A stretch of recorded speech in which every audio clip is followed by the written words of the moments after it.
Hello friends, Balaji kitchen में आपનું સ્વાગત છે। જય બાલાજી, જય સિયારામ। આજે હું લાવી છું વ્રતમાં ઉપવાસમાં આપણે ખાઈ શકીએ તેવા સાબુદાણા વડાની રેસીપી। ફ્રેન્ડ્સ, આપણે સ્ટાર્ટ કરીએ સાબુદાણા વડાની રેસીપી। એના માટેના ઇન્ગ્રેડિયન્ટ્સ આપણે પહેલાં જોઈ લઈએ। આ 1.5 કપ સાબુદાણા છે, જે મેજરિંગ કપનો કપ આવે છે એ 1.5 કપ, 1.5 કપ સાબુદાણા 3 થી 4 કલાક પલાળી રાખ્યા છે। અને આ છે સિંગદાણાનો ભૂકો, જે શેકીને સિંગદાણાનો ભૂકો કર્યો છે એ 1 કપ છે। આ કોથમરી, લીંબુ, આ એક મુઠ્ઠી કોથમરી, 2 મરચાં, આદુનો ટુકડો, આ દહીં, આ જીરું, આ સિંધાનું નમક, આ શેકેલા જીરાનો પાવડર અને આ આદુ મરચાં અને આ બટેટા। ફ્રેન્ડ્સ, તો પહેલાં આપણે એક મોટા વાસણમાં આવી રીતે બટેટા મેશ કરી લેશું। હવે આપણા બટેટા બધા મેશ થઈ ગયા છે। હવે આપણે એમાં બધું ઇન્ગ્રીડિયન્ટ્સ મિક્સ કરી લેશું। ફ્રેન્ડ્સ, હવે આપણે સાબુદાણા એમાં એડ કરીશું। સાબુદાણા એકદમ આવા છૂટા હોવા જોઈએ, અને પલાળવામાં એને વધારે પાણી આપણે નથી એડ કરવાનું। 1.5 કપમાં આપણે 1 કપ પાણી એડ કર્યું છે, એનાથી બી થોડું ઓછું કરો તો બી ચાલે।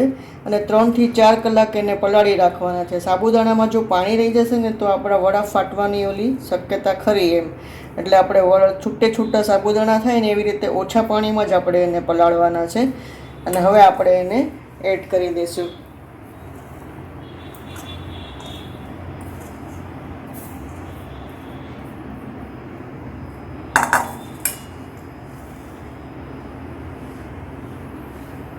હવે આપણે એમાં થોડુંક વ્રતનું નમક, સિંધાલું નમક છે એ નાખશું।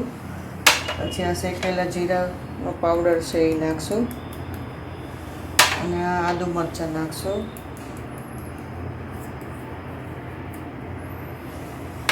અને આ કોથમરી નાખશું,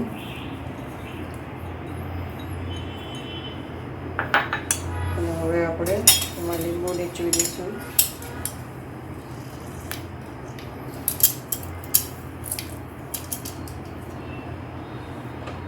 લીંબુ નાખ્યું છે તો તમે એમાં તમને જો સાકર નાખવી હોય તો નાખી શકો છો, ઓપ્શનલ છે સાકર। મિક્સ કરી લેશું। આ બધું મિક્સ થઈ ગયું છે। હવે આપણે એમાં સિંગદાણાનો ભૂકો એડ કરીશું અને એને મિક્સ કરશું, પછી એના વડા વાળી લેશું।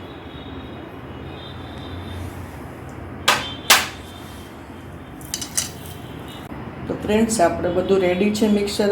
હવે આપણે એના વડા વાળી લેશું। તો પહેલાં જરાક આપણે તેલવાળો હાથ કરશું, અને પછી થોડુંક આપણે જે પ્રમાણેના આપણે ગોળા વાળવા હોય એ રીતે આપણે આવી રીતે વાળી લેશું, અને પછી એને આવી રીતે કરી અને દબાવી દઈશું। આવી રીતે એની સાઈડ્સ છે બધી એ ક્રેક ન હોવી જોઈએ, ક્યાંય એકદમ બરાબર હોવી જોઈએ, નહીં તો આપણા વડા ફાટી જવાની શક્યતા ખરી, એટલે ધ્યાનથી કરવાનું। વડામાં કંઈક ક્રેક ના આવવી જોઈએ। હવે તે બીજા વડા વાળી લેશું। ફ્રેન્ડ્સ, તેલ આપણે ગરમ મૂકી દીધું છે, વડા બધા વળાઈ ગયા છે, અને હવે આપણે ચટણીની તૈયારી કરીએ। તો કોથમરી મેં આમાં ગ્રાઇન્ડિંગ જારમાં લઈ લીધી છે, એમાં હવે થોડુંક નમક નાખશું, જીરું નાખશું, અને આ 2 મરચાં અને આદુનો ટુકડો 1 ઇંચ જેટલો છે, અને હવે એમાં થોડુંક આપણે દહીં નાખશું, અને હવે આપણે એમાં એક બરફનો પીસ નાખી અને થોડું પાણી એડ કરી અને એને પીસી લઈશું। આપણે એમાં થોડુંક લીંબુ નીચવી દઈશું। હવે એમાં બરફનો આપણે ટુકડો એડ કરી દઈશું, અને એને ગ્રાઇન્ડ કરી લઈશું। તો ફ્રેન્ડ્સ, આપણી ચટણી હવે રેડી છે, અને હવે આપણે વડા તળી લઈશું। આપણું તેલ ગરમ થઈ ગયું છે, હવે એમાં આપણે વડા એડ કરી દઈશું।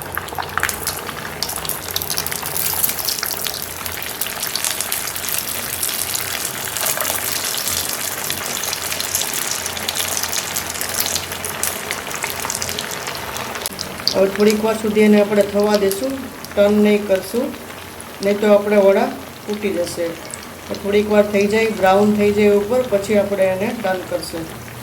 હવે આપણા વડા બેઉ સાઈડ થઈ ગયા છે, ગોલ્ડન થઈ ગયા છે એકદમ. હવે આપણે એને કિચન પેપર રાખ્યું છે એમાં આપણે નીકાળી લઈશું.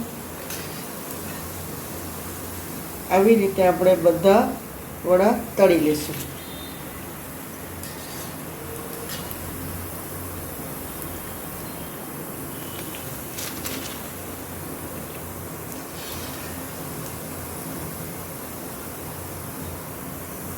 હવે ફ્રેન્ડ્સ આવી રીતે બધા વડા તળી લઈશું આપણે. તો ફ્રેન્ડ્સ આપણા વડા બધા તૈયાર છે. હવે સર્વિંગ પ્લેટમાં આપણે લઈ લીધા છે એને વડા અને ચટણી. વડા એકદમ સરસ થાય. થોડુંક આપણે ટ્રીકમાં ધ્યાન રાખીએ ને તો એક તો વડાને મીડિયમ ગેસની ફ્લેમ ઉપર જ આપણે એને ફ્રાય કરવાના છે. જો સ્લો ફ્લેમ ઉપર આપણે ફ્રાય કરશું તો વડામાં તેલ વધારે રહી જશે.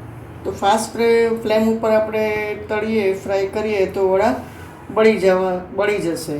એટલે આપણે મીડિયમ ગેસની ફ્લેમ ઉપર જ આપણે વડા ફ્રાય કરવાના છે. અને તમે જોઈ શકો છો કે આ વડા કેટલા ક્રિસ્પી બન્યા છે. જોઈ શકો છો તમે કેટલા ક્રિસ્પી બન્યા છે. બહારથી ક્રિસ્પી અને અંદરથી એકદમ નરમ. ફ્રેન્ડ્સ, તો તમને સાબુદાણા વડાની રેસીપી કેવી લાગી? જો પસંદ આવી હોય તો તમે લાઇક, શેર અને સબસ્ક્રાઈબ કરજો. અને હવે ફરી મળીશું આપણે નેક્સ્ટ રેસીપીમાં. જય સિયારામ, જય Balaji. Thank you for watching my video. જય સિયારામ.